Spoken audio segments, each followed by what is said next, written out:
Welcome to this mix review. We're going to be covering everything from volume balancing your song properly to getting proper snare tones inside of your mix to EQing your vocals better. Let's dive in. This song is called Tiny Shovels by Patrick Leitner. So let's dive in, play the whole song, and then we'll review what actually needs to be done to make this song even better.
Of things.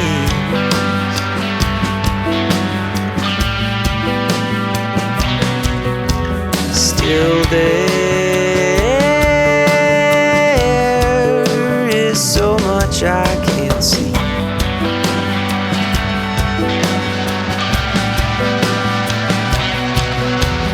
We are excavating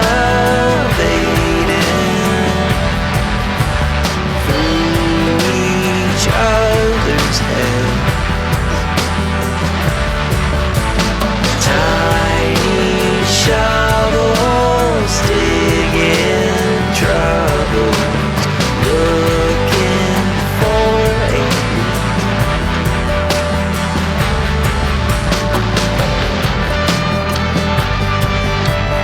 you are my steady.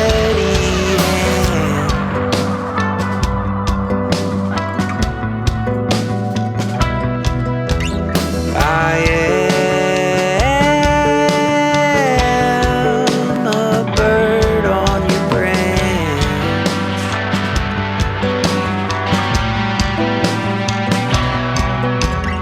We are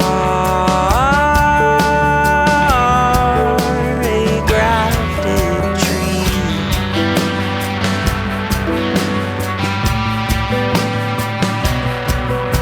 Still so much to be.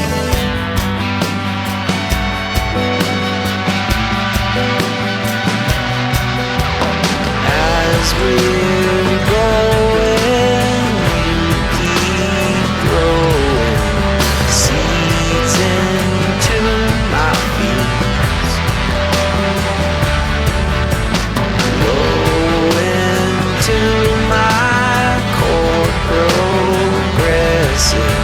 Searching for the root.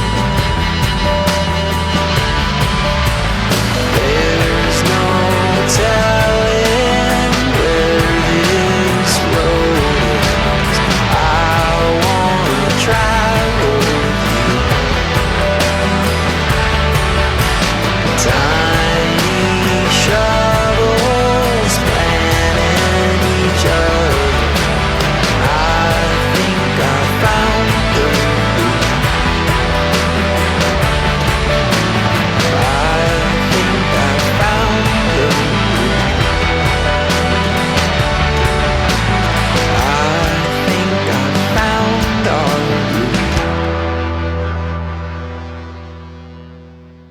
So let's start diving into the production issues that I hear right off the bat. 3 things that I want to mention. The first thing is there's a tremolo on the guitar that comes in right around here somewhere during the chorus. We are excavating.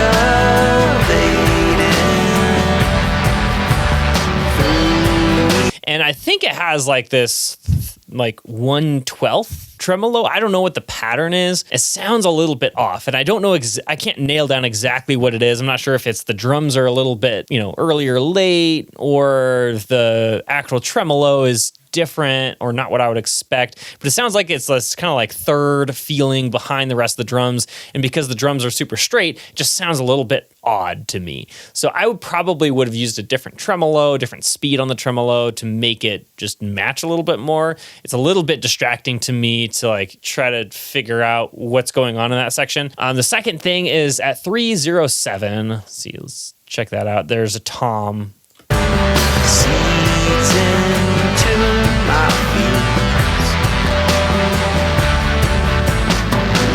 Yeah, right there. It sounds bad. So honestly, I would just replace that tom with a sampled tom. It sounds like it's tuned way too low. The rim's not actually tight enough. And overall just kind of sounds like you're hitting a plastic bag on top of a trash can. It also sounds like a floor tom on the left-hand side. I would move it to the right to make it set up the same way as the drummer's perspective would be. I just think it would sound more natural. If it is a rack tom, it's definitely tuned way too low. So I would just tune that thing up and or just replace it with something else in the mix, because it just is not serving the song very well. And it was kind of jarring when I heard it.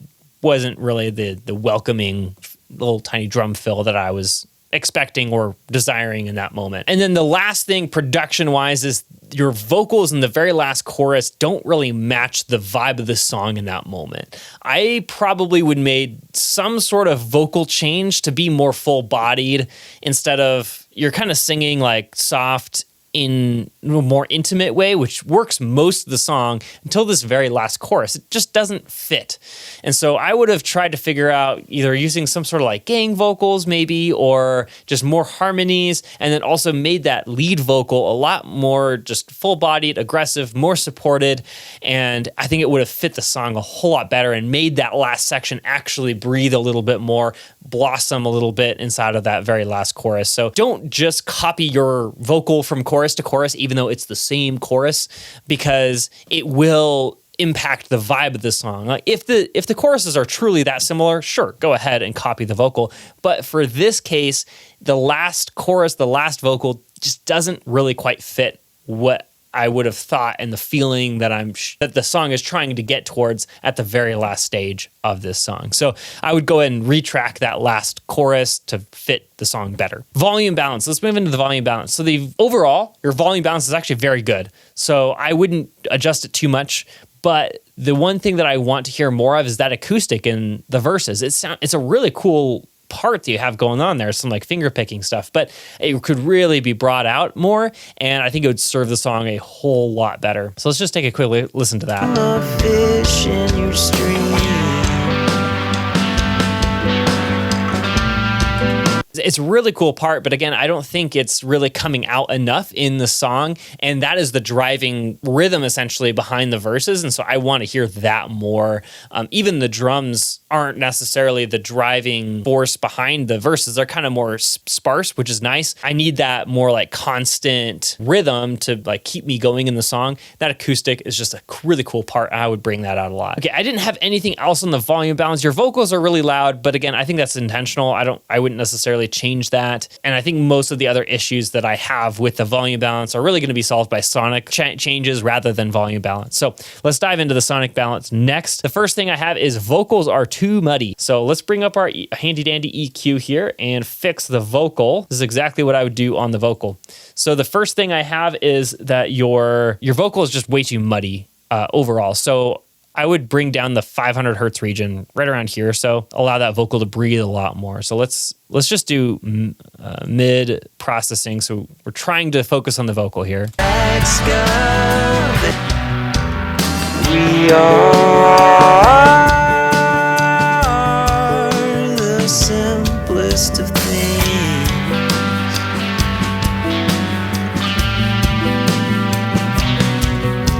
Still there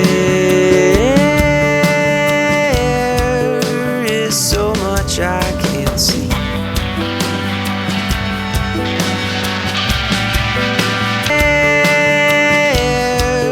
There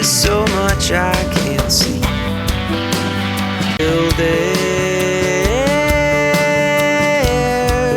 is so much I can't see. Okay, that's basically the EQ curve that I would make on your vocal. Make a slight cut on the low end, a slight cut around 600. I made this really wide because that whole mid-range is just really, really strong in your vocal. Very typical with most vocals that are recorded at home that aren't necessarily have ideal spaces. Those are the resonances that tend to build up in bedroom-sized rooms. So not very surprising on that front. And then also the top end needs way more. Honestly, the entire mix is very, very dark. And so I would bring that up on a lot of different instruments.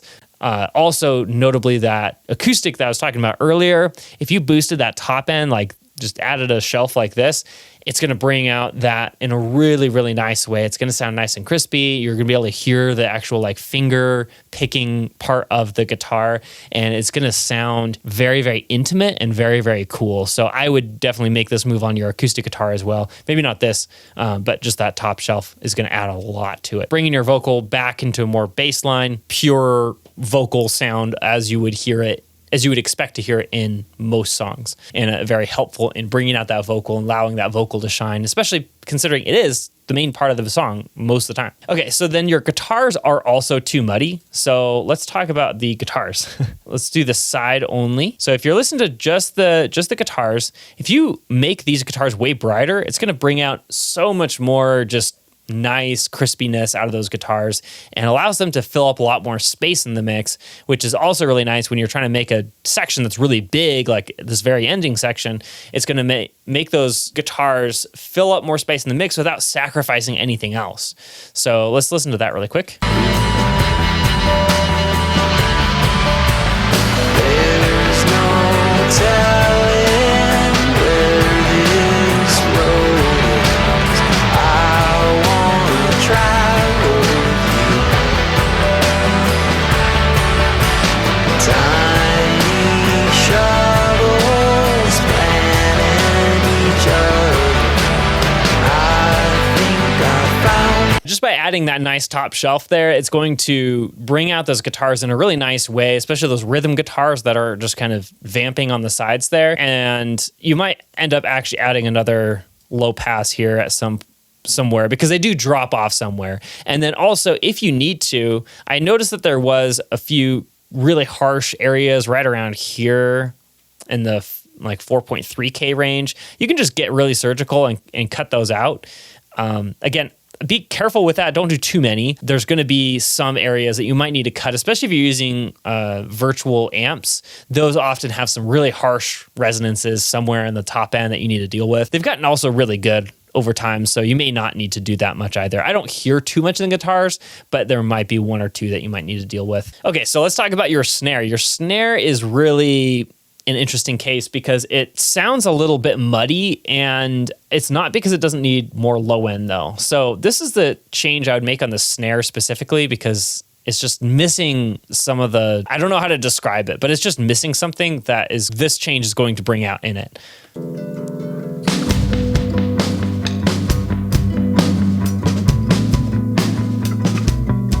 I'll give it a slight boost on the body of the snare, and then I would cut this kind of mid-range here. It's, again, your whole mix is kind of a bit muddy, and so by cutting this mid-range, though, it's going to allow that snare to have a little bit more definition and crispiness. I want more smack of the snare, and that's going to be found around the 1 kilohertz region. And then, again, I also feel like it needs a little bit more crispiness on the top end, so I'm going to boost around like 6 kilohertz, maybe add even a top shelf here as well.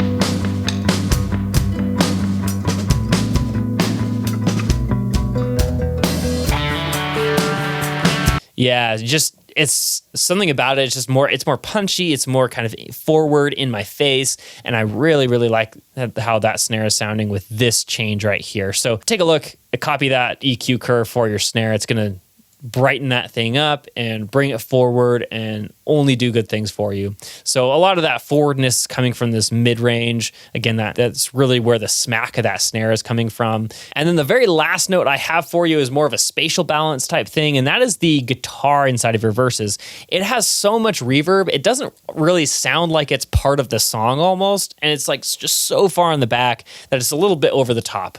So I would be careful of doing that. Also, when you're wearing headphones, effects don't feel like they make as big of a difference a lot of the time. So you actually go overboard with effects because you want to like hear more space inside of your headphones. So I'd be very, very careful with mixing those specific items, talking about that guitar in the background of the verses. So it's a bit loud and it's a bit just, again, overwhelming reverby, which I understand is a stylistic choice, but make sure you're using the right kinds of reverb on your guitar. So specifically, I would change the guitar to have a more either chamber reverb, plate reverb, or a spring reverb, because those are the reverbs that don't have as many early reflections, or depending on the type, no early reflections, which then removes the idea of how close it is to me, or most of that rather, I should say. And so it's going to impact the distance less, and it's going to impact more of just the overall vibe of it. Another way to do that is adjust your reverb. Let's pull up my reverb here. Adjust your reverb to have only late reflection balances. So that's also going to be another change that helps you. So say if I use just a chamber reverb, and then the details, move that to basically only late reflections, and then adjust whatever else you want on your reverb, because that's going to, again, make it more washy, but less far away, if you get my drift there. Other than that, I would just, try to bring it closer somehow without actually adjusting the volume, because it just sounds like it's in a completely different space than the rest of the mix, and I don't really like where it's sitting in the mix overall. Somewhat stylistic choice there, but I would probably lean towards changing the type of reverb you have on that guitar to make it blend with the mix a little bit more, and even maybe separate the reverb from the dry sound a little bit more if you can, pushing that pre-delay back a little bit so it's bringing that guitar itself closer, and the reverb is kind of sitting back in the back of the mix to still have that washy sound, but then not basically push that guitar with it in the back of the mix. That's all I had for this song. Nice job, Patrick. Overall, pretty good. The biggest issue overall is the top end of your mix. It just needs to be brightened up a lot more. You can just see on the analyzer you're missing a lot of that, and then it's also very muddy in this middle section, so I would just deal with those two items, and you should be well on your way to a much more professional sounding mix, along with the other changes that I mentioned here. So, if you are struggling with your mixes, then make sure you're picking up my Pro Mix Formula course. It is free, and it gives you the foundation that pro mixing engineers use to get professional mixes. So make sure you're getting that in the description below, and I will see you in the next one. Thanks for watching.